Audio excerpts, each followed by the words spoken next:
My name's Robbie Spires. I'm a territory manager for Hawkins HVAC. We're a family-owned company, been in business about 6 years. We have a branch in Charlotte and have a branch in Lexington. Let me introduce also Joe Hawkins in the back. He's the owner of our company. And then Eric Robinson with Allied Air. We're here today to teach you about what's coming in the HVAC industry. The A2L, changing to Freon. Here's the kind of agenda. We're going to go through it and talk about each one. It's open forum. If you have any questions, ask. We'll have questions at the end also. And then if we can't figure out the answer, we know who to call. We'll send out an email or get back to you and let you know the answer of what's going on. You can see there's going to be some major changes that have already started. And since we put our slide presentation together, it's already changed again. So it's changing pretty much. We're having weekly and monthly calls talking about it.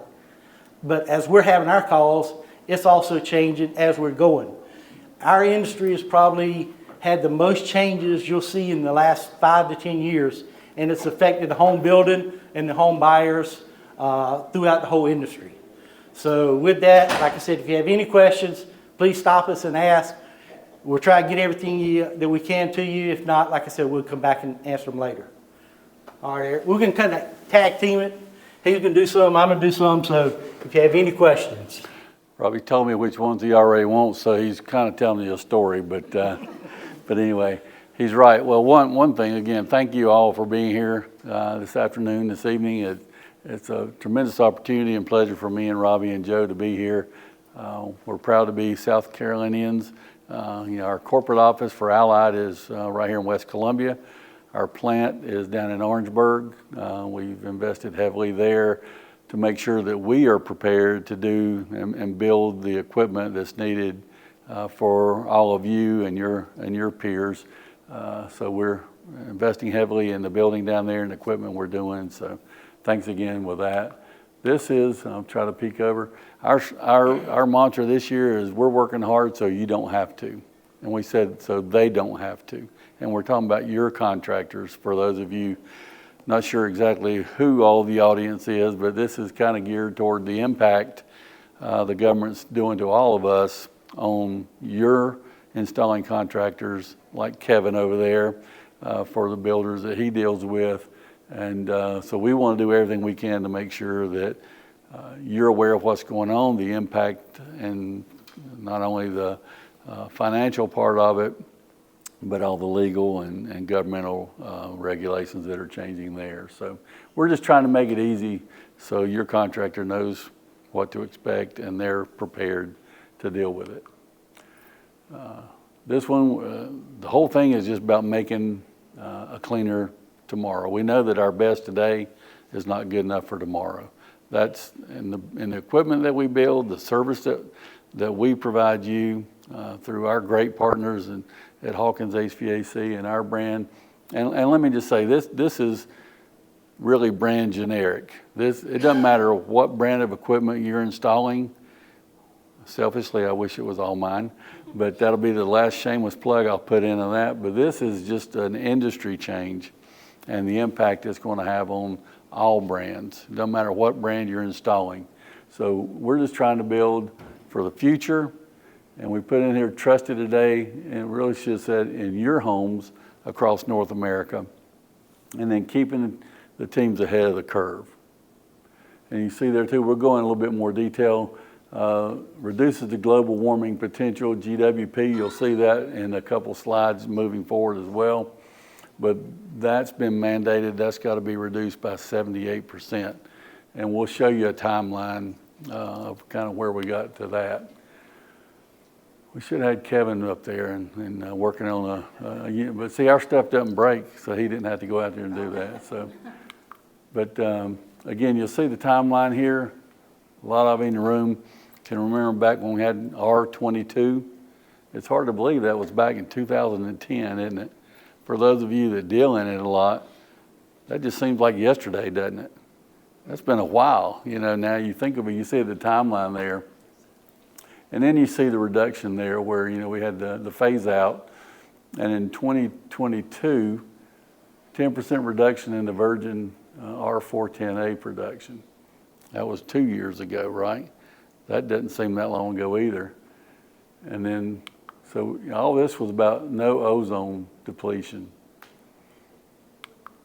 Now we're all talking about global warming potential and the impact that has on us as well. The timeline here you see through, we can take a nap and it's going to be 2025, right? We're really all to consider that we're there now. 2029, 70% reduction. And then we get to do it all again in 2034. Who knows what that's going to be?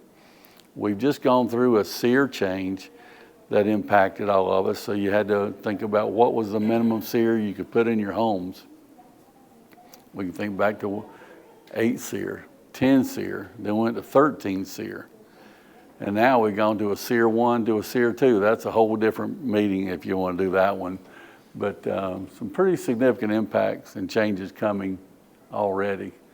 And Robbie, if there's anything you want to, I kind of didn't show the animation, but just to follow through to all that. You know, in 2010, going from R22 to 410, it was a pretty smooth transition. It's pretty much, you know, set and go. Well, now with the government coming in and putting all the global warming potential out there, when we changed to 410A and 22, that's when they started looking at it. So now it's different laws, different things to make the HRI rating that they had to change. That's one of the biggest things now that Department of Energy and the EPA is going in to go clean up the environment, go in and change and reduce the GWP. So the new refrigerant that we're using, and I think the next slide will show, but we're using the R454B. There's another slide talking about there's only going to be 2 options that they can have, and there's only one other manufacturer who's dealing with that one, and we'll get in a little bit more detail, but for this meeting we're talking about the 454B and the changes forthcoming in that. Now this is a tool, you could actually scan the barcode, and this is for North America. If you wanted to know about the building codes, you could go to the website, you could scan the barcode, and it's just defaulted. Since we're here in the great state of South Carolina, we just figured we'd default it to our state here. And then if you want to know what those building codes are, it's live, real time. You can go there anytime you want to and see any changes. Like Robbie said, these things are pretty fluid. They're moving as we're probably talking now. So I just wanted to show and share this resource with you in the event that you wanted to, and we can go back to it later on if you didn't take a shot of it now, but just another tool that's available for you guys to embrace and use. This just talks about how, again, the R22, we're talking about the low GWP, global warming potential. And you see how the impact, how big that number was, 1,810. Our 454B, we've all got to get down below 700 with this whole change that's going on. So the 32 is the other one that's going to be available January 1st. And then you'll see the rest of them. And we opted to go with 454B. And just to give you an idea of, Robbie, did you want to say something about that? To give you an idea about that, the carbon monoxide is the GWP 1. So they're trying, and you see where the 410 or the R22 was 1810, carbon monoxide is a 1. So with global warming, they're trying to get everything down. So when they changed to 410A, well, you see it kind of went up a little bit. Then when it went to the new ones, right now they're 700 is our baseline. So everybody's got to be under 700. So the R32 came in at 675, and that's per pound, the reduction in global warming. So now we're at 466, and we don't know in 2034, 2035, when they make the changes again, we don't know what that change is going to be. It could be in the 200 range. We don't know. The manufacturers, most manufacturers have already stopped making 410A. And so all the inventory that they have in stock, they're pushing to get it out the door. When we went to the SEER to SEER 2, because the South had a different SEER than the North, we could ship it up north and we weren't stuck with it. Well, in this situation, everybody's making the change. So If you got one, you're stuck with it. So yes, they've stopped making, already started producing. One of the things is they've had to get the AHRI rating, to make sure it's a matchup, they've had to go in and redesign the coil, the air handlers, and everything. So that's what's taking as longer to do it, is the redesigning of everything. Getting the ratings after they redesign it, because if it doesn't get the rating, guess what? They're going back and have it redesigned again until they get the ratings. And we've got a slide coming up that'll show you how they've designated what's a product, what's a system, and what's a component. And we're kind of getting ahead of the slide there, but to that point, you'll see in just a second. But they can be sold up to December this year. They can be sold, depending on what that is. If it's available. Yeah. And the slide will show you, you know, there's some that have a 3-year sell-through, some have a year. And, but that to your answer, that's for all in North America. You could pick your state that you live in. If you had a brother or friend, whomever is building in Marshalltown, Iowa, you could pull it up and see the code for that particular state. Really, truly, the only time you would be damaging the environment would be when you lose Freon, right? Yeah. So if you've got a sealed system, it could potentially sit there and run for 15 years and not hurt anything, right? Unless it just had a leak, and then that's part of this whole new refrigerant change too, is now all the leak detection sensors that are mandatory have to either be in them when we build them or added to them if they don't come from us like that, or any other manufacturer like that. And the thing is, when that sensor goes off, and I think we have it in the slide a little bit later, it shuts the whole system down. And it's gonna blow it, the blower's gonna blow till it gets it below the threshold, and then it'll start back up. Well, if it's not fixed, guess what? It's gonna do it again. It's gonna keep shutting the system down till it gets it below. So if it shuts your system down a couple times, you're gonna need to call a contractor to come find the leak. This just kind of explains what we've been talking about how the numbers are derived and developed on the low GWP and the various refrigerants there. We told you the R32 and the 454 are the only two options. Daikin is going to use the R32, and you're going to go, well, why did you select 454? Why did they go with R32? Up until about 2 or 3 months ago, they owned the rights and the patent to R32. So if I was building product and I owned the patent, what would I use? So we're not here to bash that. We just want you to know there's two options, and they're the only ones using the 32. And there's a reason that everybody else changed to 454B. One, to lower the GWP, and also it's not owned by. If I owned it and didn't want to Yeah. share it, I just wouldn't do it, right? Yeah. So Does Daikin make central systems or just mini splits? they make everything like a. It's Daikin Goodman. Yeah. So they make packages and Yeah. full Yes. systems? Yes. Yep, sure do. But you can see the other brand, really just need to know that Daikin's the only one not using 454. This is just kind of the changes in the 454B. We've already talked a lot about some of these RDS, refrigerant detection sensor, mandatory 2025. You got to have that. If you had some previous product that didn't come from us with it, you have to add that to it. Labeling, these are all things again, we're stressing, these are things that if you're a contractor in here, you're going to have to do and know about when you go to put it in a new construction house or change out for Mr. and Miss Jones at the kitchen table. You got to consider these things here.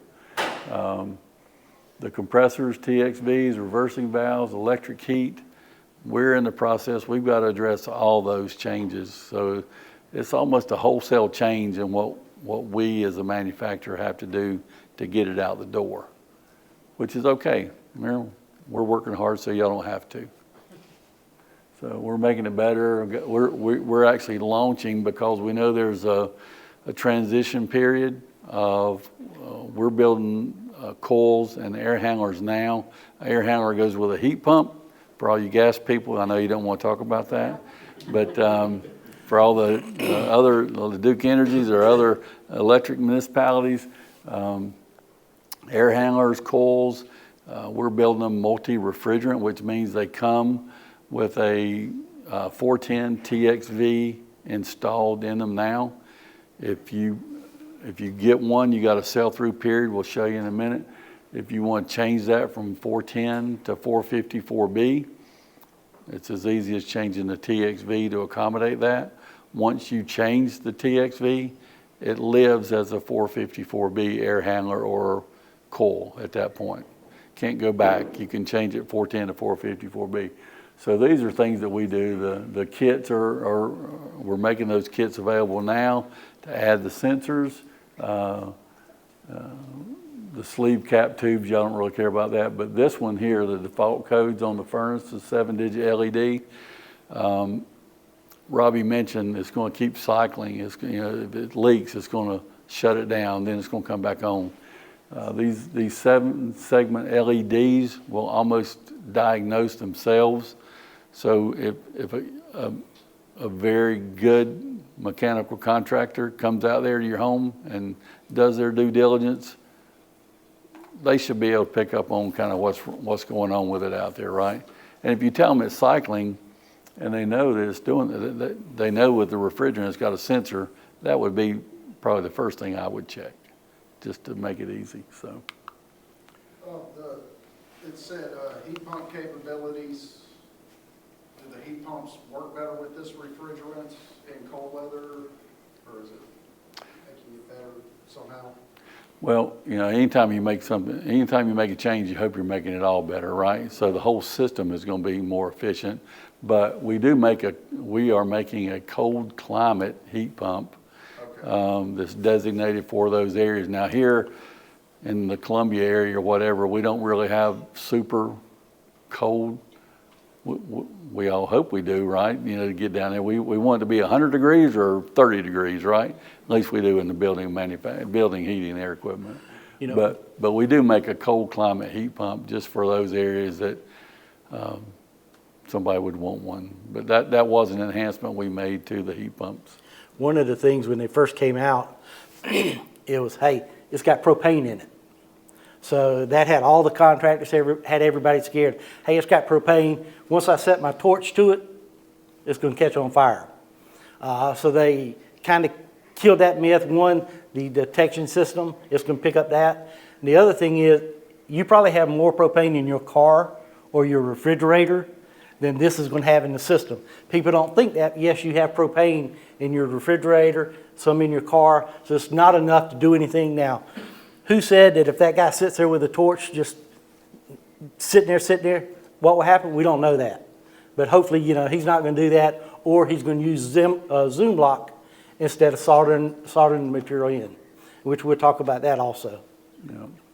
We talk about the press fittings. If you're not a contractor, you probably don't recognize that term. But like Robbie said, most time you had to go out there and solder those things in, and you had a big flame out there, whatever. Now with the press fittings, it's kind of plug and play. Makes it a lot easier, for a quicker installation for those out there doing the hard work. And if you're in an attic, and especially in here recently, 150 degrees in there probably, you want to get in and get out, right? So this is something I think you brought up. So this is a sell-through. You see there's a category, first line is product, then we have the systems, then we have a component. The products over there are, like you said, they come from us and other manufacturers, charged at the system, charged at the factory, and they have a 3-year sell-through. So that means if you bought a package unit, commercial unit, something like that set up on top of the roof, that's a 3-year sell-through period. So you can buy it now and have 3 years to move it out. So it mitigates the risk quite a bit on those units where we don't want stranded product, and we know y'all don't want stranded product, right? So we're gonna, our timeline, it tells you there, what the stop build date is, and then your install through 12/31/27. The system is pretty much gas furnace, a coil, outdoor AC, air handler, and a heat pump with strip heat in it. We're going to stop building all 410 product at the end of 2024. We're going to build a few pieces that'll carry over for warranty needs, replacement needs, but what drove that was this change here. You see it said a build stop, an install stop, none. That means originally this changed within the last 30 days. So that meant you could, Mr. and Miss Jones has their air conditioning go out. Their furnace and the coil is still really good, but the outdoor unit's bad. That meant you could take that AC out there and sell it indefinitely, anytime you wanted to. Well, that changed to where now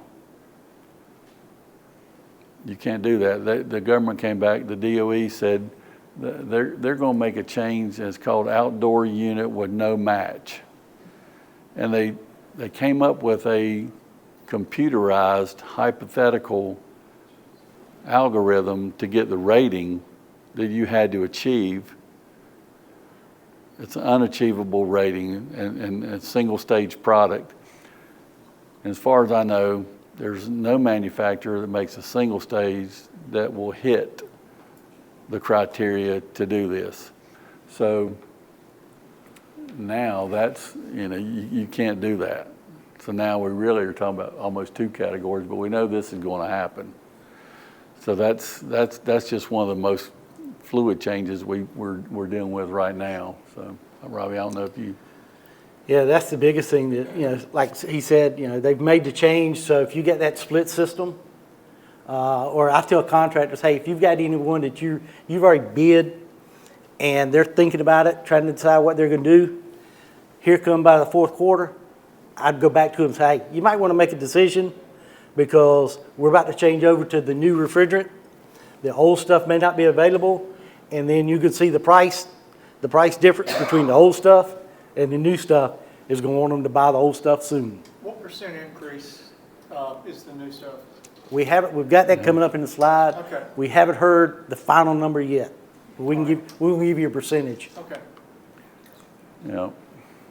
So again, I talked about that. You see this acronym here, OUW, in it, outdoor unit with no match. That's what drove that right there. That alone was the change in the last 30 days. And so like the single stage equipment, you can buy higher SEER equipment that will achieve that, but it's going to come at a higher price. So, they protected, the government was concerned with fixed income individuals, retirees, disabled, people that were really looking at their monies, had to be very conservative on what they had to spend. So they were trying to do their best to protect this, and then they came up and changed it to where it's almost, it's tough. So, but the other we talked about, the product and the systems, 3-year on the package units, sealed units from the manufacturer.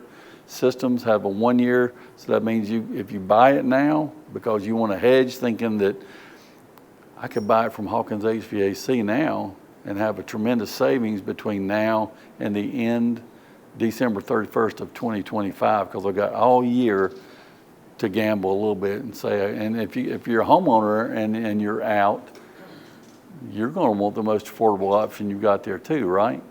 So it's just a little bit of a gamble there.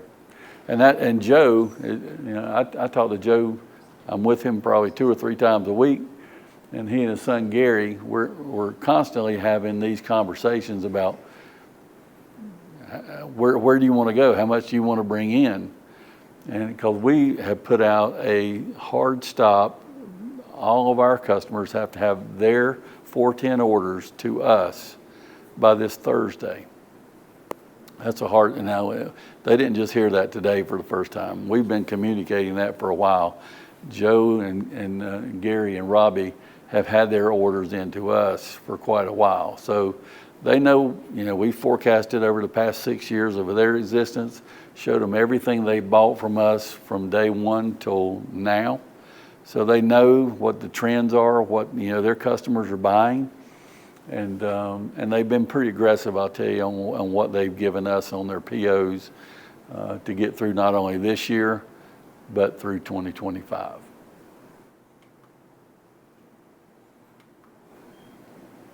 Anybody know about the IRA, the Inflation Reduction Act? Y'all have questions about that much at all?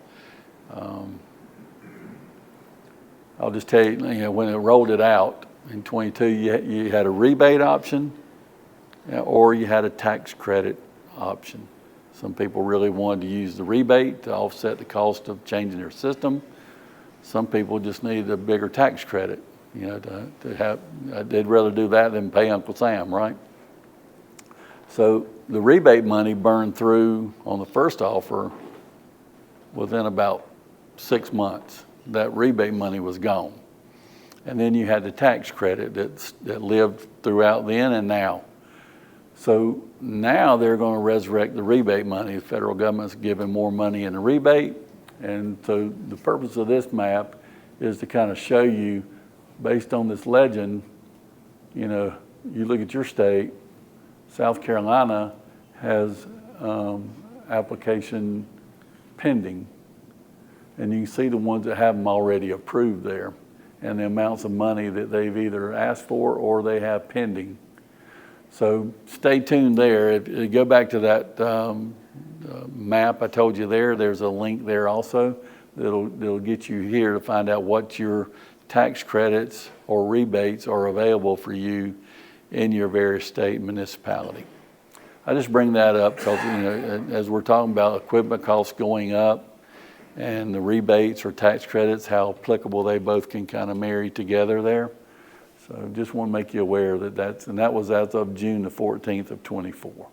This is, you can see where the coil, the sensor is going to go in the coil. And like we said, it will turn off the system. Then the blower's going to turn and circulate the air till it gets down below the threshold. And then once it does, the system will restore back to working. And then once it gets above that threshold again, it's going to shut it down again. And it's just going to keep doing that. The one thing is that sensor, an additional cost for the contractor is every manufacturer has their own sensor. So it's no sensor for us, not the same sensor for us, Carrier, Train, or whatever. So someone like Kevin or one of these other heating and air contractors, if they work on multiple equipment, they're going to have to carry multiple sensors on their truck. So that's just another added feature. It's not really a feature that the contractor's going to have to eat and carry on their truck until they use it.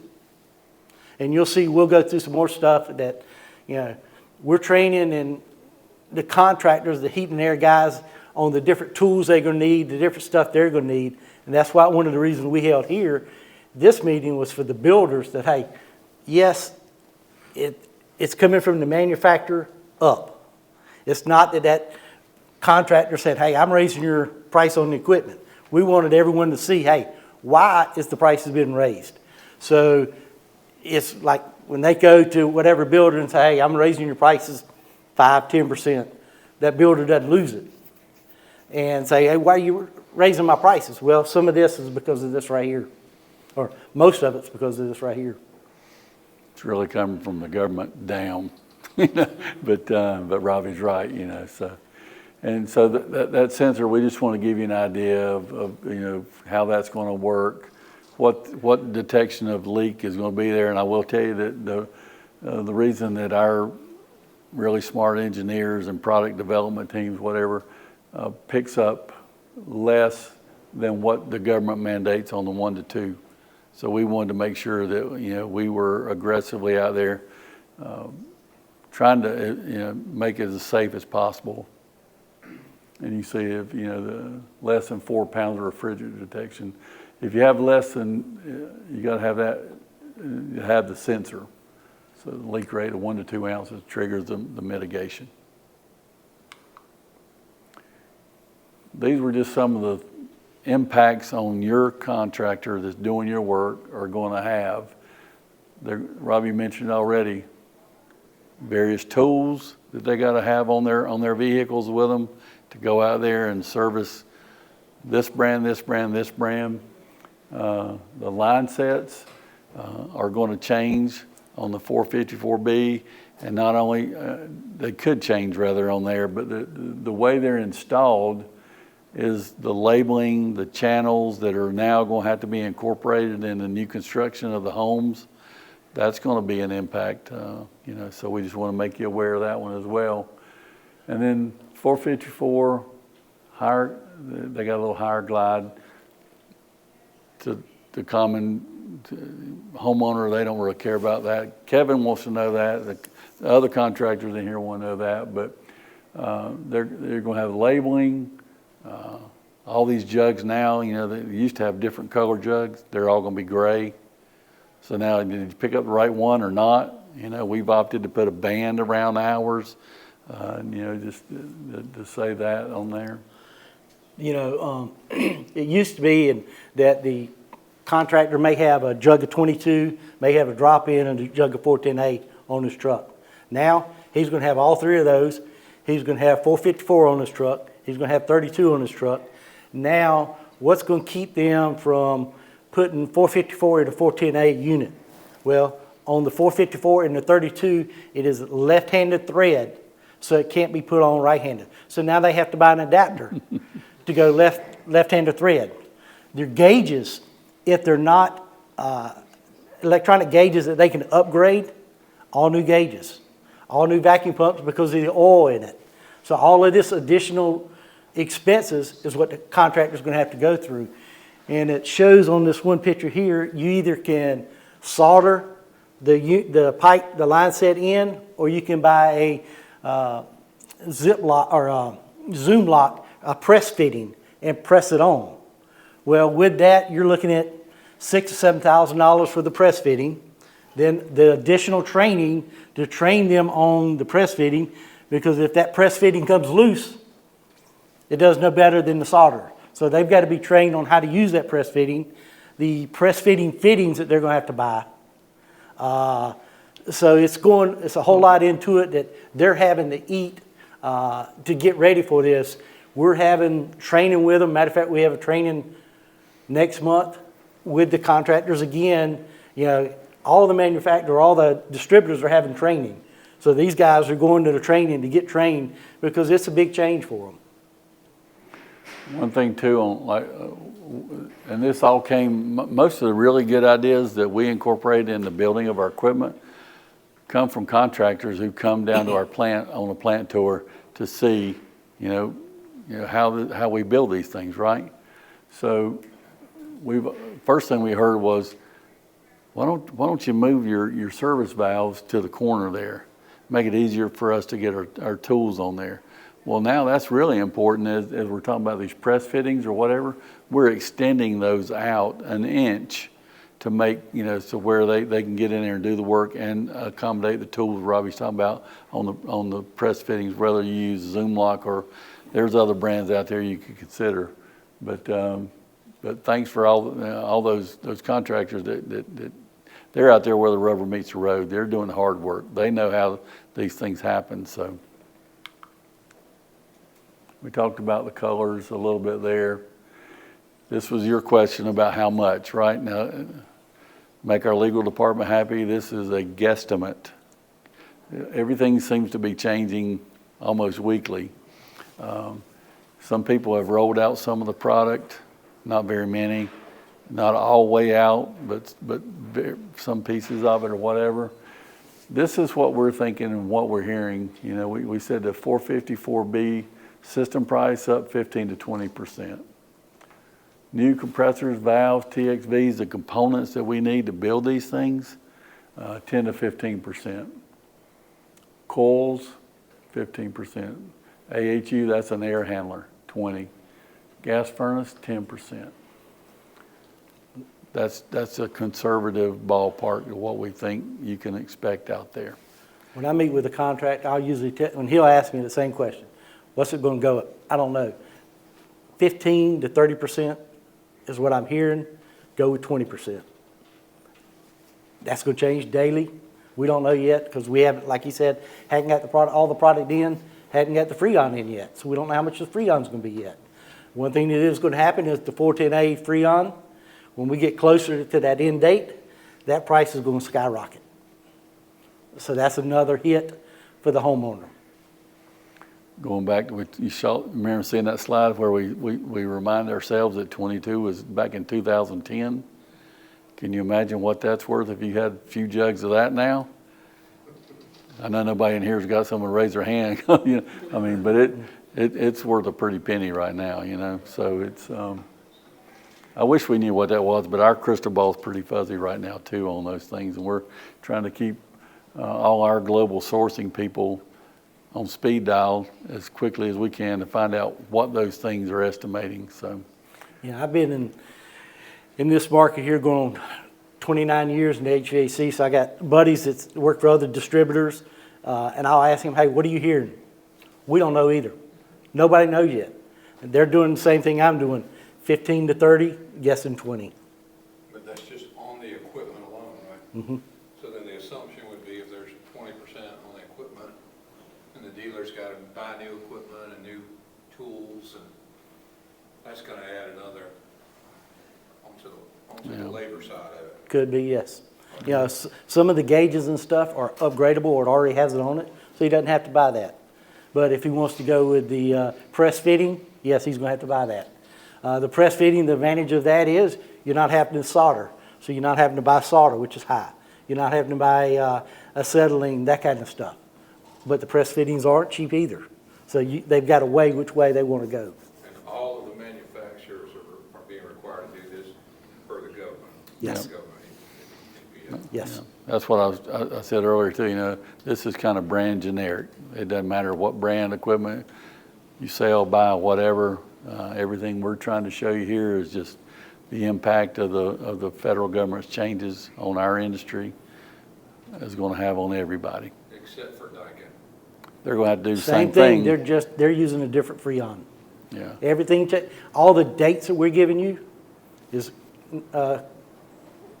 across the board. Yeah. There's no different than that. The only thing different is the Freon. But if you're a dealer that's selling Daikin now, and that refrigerant's already in their equipment. Not in all their you're equipment. The suited residential, up- you're suited up for it their residential equipment still has 410A. after the end of the year, correct? Yeah. Is that right? Yeah, their equipment still has 410A until the end of the year. Then they're transitioning over to 32. They have a selected equipment that has 32. Some of the commercial stuff, mini splits. So it's all the equipment. Now, if you're a contractor, you know you're going to have 454B tools and gauges and things, and you're going to have R32 on there as well. If you go out to a homeowner that has that equipment and you got to service that, or you want to install it. So that just means now you've got to have basically two options to work on when you show up. When you go out there, you should know what you're working on, right? Get there ahead of time. But you got to carry all those things on your van or your truck so you'll be ready. You never know, Mr. and Miss Jones next door might have a problem when you get there, and they might come over and run and grab you and say, hey, I need you to look at my place. So they might have an R32 system in. We're doing these monthly calls. Thank God for Teams calls. I know everybody here loves them, right? But we do monthly distributor webinars. So that means that everybody on Hawkins HVAC team for us gets on a webinar with our team at Allied. And we go through a lot of everything you've seen here. Any updates, any regulatory changes, timelines on where we are on hard stop on getting your orders in, a change in, did we, something change on the coils or the furnace or whatever. We get this to them there, and then what they do, then I know for a fact I've been with Robbie when he does it, if he takes that out and goes out and calls on the contractors to make sure they know what it is, or either he'll put together, if y'all need any little books put together, Robbie not only can sell the heck out of heating and air equipment, but he can put some pretty cool binders together too. But I've been with him when he's taking those out to make sure that his customers know everything he knows about what we are doing in reference to the government here. Does the new refrigerant run at a real high line pressure, like the ones that we're using now? It's, It's gonna be close to 14. Yeah, it's supposed to be very close to 410, which 410 had a higher head pressure and pressure than 22, but it's going to be right in line with 410A. It's gonna come down some on the head pressure. shouldn't really see any impact on that other than the requirements for the labeling that it's going to have to put on the line sets. And, well, that was a 30,000 foot flyover, but, you know, what you got there? So y'all are saying, and you might have already said this and I missed it, but y'all are not going to produce, or you're only going to produce two-stage equipment or higher in 2025, is that right? Or? No, we're going to produce single stage, but the requirements that the government has mandated to meet the efficiency on the component part of it, nobody can achieve it with a single stage system, a single stage piece of equipment. Okay, so you're talking about with the old refrigerant, or just? Even with the new. With the new. Okay, Yeah. is that everybody, or is that? As far as we can tell, and if anybody here knows different and seen it, you know, let me know. But, you know, we're all complaining to the government about it. And on that one slide where it showed you the sell-through, we were told just last week that live with that being a 1 year sell-through for now, but all our lobbyists, all our governmental affairs people are fighting that along too, because before it was indefinite, because it was a better deal for the homeowner who needed to change that out. Now you only got 1 year through the end of 25 to do that with a single stage. Do you have a rough idea of what kind of SEER 2 or SEER they're shooting for or mandating? Well, now, just like ours, you know, we on our single stage, we would, it's a 17 model, right? Right. Now you're talking about a 14.2, 14 2. 14 to 16, depending on. 16 SEER 2? You know, before, to get the Dominion rebate, you had to be 15.2. So I haven't seen yet if that's going to change, or what is it going to take to get that. It may be that, you know, before you put an air handler with a constant torque motor in it, and you got that 15.2. Well, now to get 15.2, you may have to put a variable speed air handler in. Well, guess what? They went that price. But I haven't seen what the new SEER ratings are going to be yet to get the rebate. Is there any relationship between the gas and higher efficiency versus 410A? It really went back to the change from SEER 1 to SEER 2 more than the refrigerant has an impact on that. But see, these people here, you know, they need to know what that's going to be for their customers, because if they want to change it out and they had a rebate before, it's got to change. I'm just guessing, and y'all, I'm not asking for an answer, but I'm sure, you know, it's already in their people's conversations, should be anyway. Can a two-stage communicate to one of those old, like, could you even do that even if it's not as cost effective, or is that just not out of the question? You could get the rating with a two-stage higher. Like, let's say you have a coil that's an old coil where the compressor goes bad, can they work together if you get the two-stage, or is that just like, no, you can't? Well, They have to get a whole new system? first thing you have to look at is it an AHRI match? You know, because if it's not an AHRI match, it's going to void the warranty for us.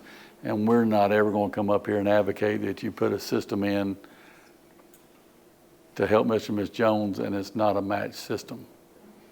So, You know, first, No, not really. yeah, you know, will that system work? yeah. I can't tell you, but hey, I'm going to say, hey, you need an AHRI matchup for that system. Because if they went in there and let's just say they did that, and then they went to register for, our stuff comes with a 5-year warranty out of the box, 10-year with registration. They do what you're talking about doing. They go in there and register it, and it's going to say no. And you know what's going to happen?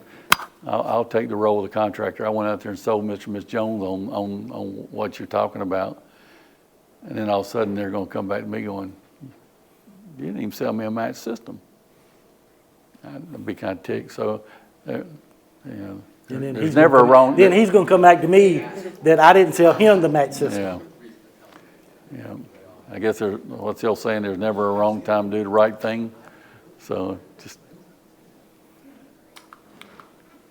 anything else? You know, we got all night. So just any questions related to HVAC or I yes? just appreciate you guys' information today. I know as a renovator, valuable information, from a sales position of realtors negotiating on the closing of these old systems now.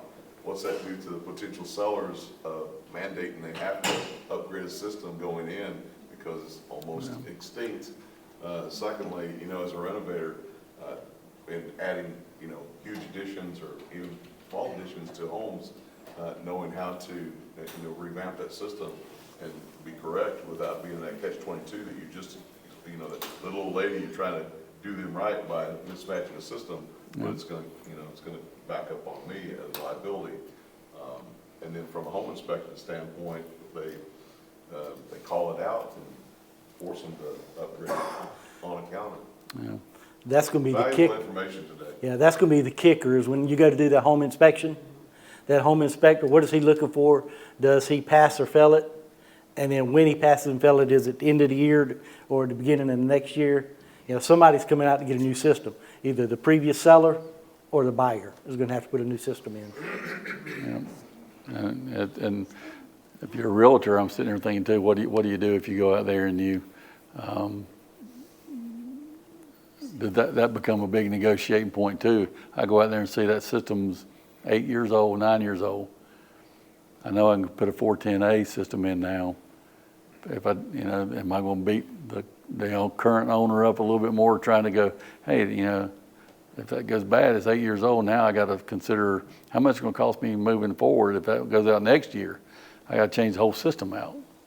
So it's just a big can of worms when it comes to that It's a one. monster bar tab. I mean, there's no other way to look at it.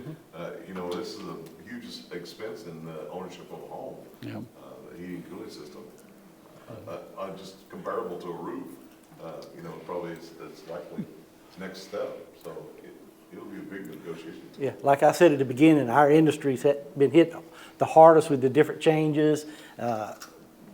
What's cost, $10,000 10 years ago is now costing $20,000. This is probably the third largest investment.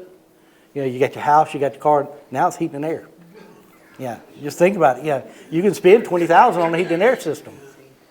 Yeah, So it's those days, house, car, heating and air. those days of thinking you're going to go get your system changed out for $4,000 or $5,000, shoo. Yes, sir, I think. I got asked this about 2 hours ago. Okay? So he knows in the next few months he's got to change the whole system in his house. Don't wait to December 31st after. So should he get what's current now, or go ahead and get the new stuff coming? Depending on how much he wants to spend. Like he said, we've already got a cutoff of where we're ordering it. So it may be that, hey, come November, you may have no choice because we may be sold out of all 410A that he's going to have to get 454. So that's something that. That's what he's trying to figure out. So that's something that he's just going to have to decide because we don't know. We don't know the price or anything.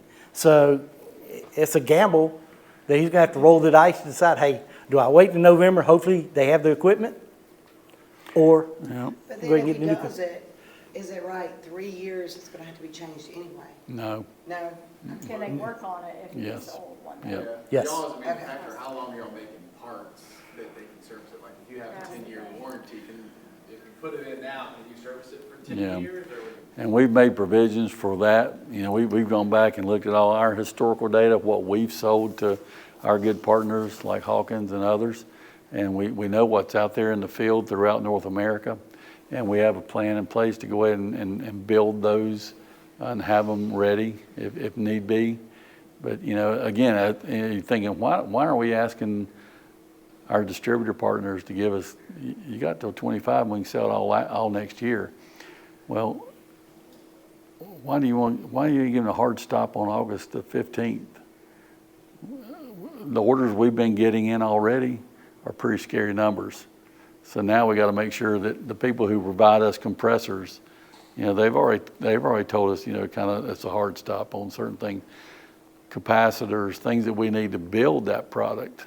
Will they be able to get it to us to build all the product we're getting orders for that we're sitting here giving this timeline on? So it's a pretty daunting task to look at the amount of POs that we're getting. I hope we build it. We'll have a phenomenal year. But, you know, will our suppliers get what we need? And then the other thing is, you know, they're having to change the assembly line at the factory. They're having to train the people in Orangeburg that's putting the equipment together.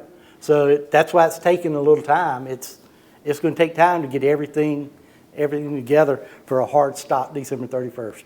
Has anybody tested the lifespan of the new systems? We've had them in R&D working for 6 months, a few components. Like Kevin said over there, we hadn't really seen any significant change on the pressures, and 6 months you can't really tell a whole lot, but we haven't seen any problem so far that gives us any angst about it. Now, you know, to brag about their R&D, they have a cool chamber and a heat chamber that they put a piece of equipment in it, run it down to, I think, negative 32, something like that. Demonstrate those temperatures and run it. See how long it runs. Same thing, put it up to about 120, 100% humidity, let it cycle on and off, on and off. How many times? Then the furnace, they'll cycle it on and off so many times before a heat exchanger cracks or rust. So they're steady running all the tests. So, you know, that 6 months, whatever he's saying, in reality, as many times as they run it, that could turn into 5 or 6 years in reality if it was working outside in the environment. Let me button you up real quick if I could. What do I tell him? Yeah. So I would just say, look, you know, if your system's working good and you think, and how old is it, did you say? He didn't say all of us, he said he knows he's got to change the whole thing out. Yeah. Within the next few months. The biggest thing I would see. Apparently it's leaking. If he thinks the next few months, Yeah. again, we appreciate everyone coming out. Thanks to BIA for allowing us to come out and talk, and Allied with sponsoring it with us.